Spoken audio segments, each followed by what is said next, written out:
You're now watching Sports Bettor's Paradise on the Bet Rivers Network. All right, Jimmy out along with Paul Stone, looking at the Michigan teams this week. And let's look at Washington and Michigan.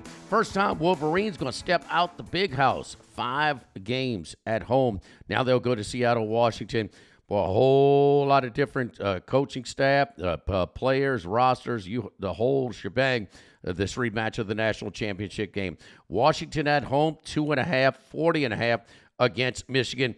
Paul, Michigan, how long can they keep winning games with less than 100, triple-digit passing yardage? 32 in the win against USC, 86 in the win against Minnesota.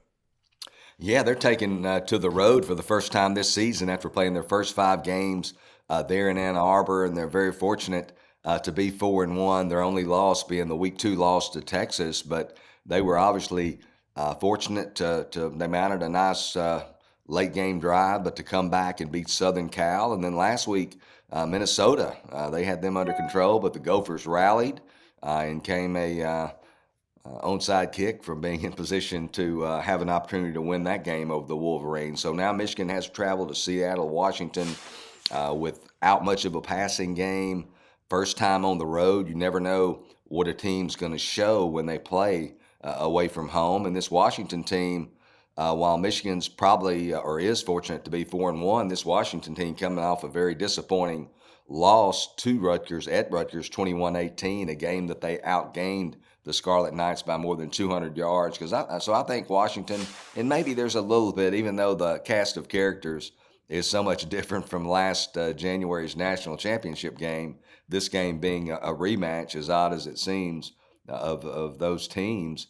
Washington might have a little bit of revenge, whatever you want to call it, in their back pocket here. So I like Washington, the unranked team, minus 2.5 over the 10th ranked Wolverines. Give me Washington minus the points. All right, don't forget that Bet Rivers players can place same-game parlays on college football and NFL games to earn squares. Our exclusive squares offers additional chances at profit boosts, bonus bets, and many $10,000 jackpots. Visit BetRivers.com for the Bet Rivers app for more details about our squares. Let's look at Michigan State this weekend. Michigan State I took the points last week with Michigan State against Ohio State. Did not come through. But year one in Jonathan Smith in this NIL-induced loaded gun that is Ohio State. In hindsight, that was an unfair match. But they also had three turnovers to 1, and they were also 0 for 1 on fourth down, where Ohio State was 3 for 4. Oregon, on the other hand, they should have covered against UCLA. A big, very big 96-yard pick six at the end of the first half was a 10 to 14-point swing, and that was the difference in Oregon covering and not covering. They had the ball inside UCLA's 20 and took a knee at the end.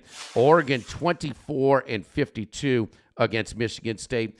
I like Oregon's very tough, but Dylan Gabriel not quite just not really just high flying like we've seen maybe what he did at Oklahoma, just maybe getting still familiar with his supporting gas in Eugene. Yeah, I mean, they certainly came out of the gate sluggish in their first 2 games, did Oregon. They've regained their footing a little bit the last 2 games against Oregon State and UCLA. Outscored those teams 83-27 in their last 2 games, both on the road. Michigan State and their first-year head coach Jonathan Smith, they've certainly been kind of feisty the first month of the season, but those showings have mostly been against, mid-level top competition, and they just don't have the roster at this point, in my opinion, to compete with Ohio States and Oregons of the world. Oregon, they do have that big game again next week.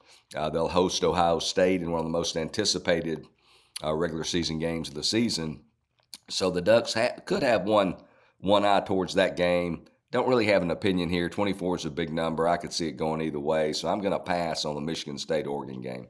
All right. And finally, in the MAC, a couple of 1-3 teams, Western Michigan, 9.5 at home, 9.5, 57.5 at home against Ball State.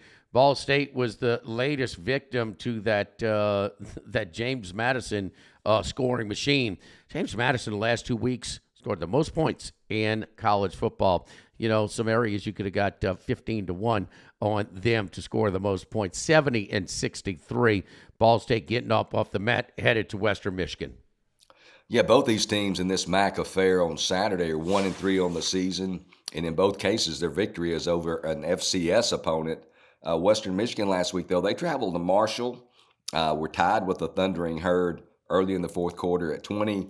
Ultimately, couldn't close the deal, lose that game to Marshall 27-20. Ball State, meanwhile, as you mentioned, fell at James Madison 63-7. Earlier this year, they were defeated by Miami, Florida, 62-0.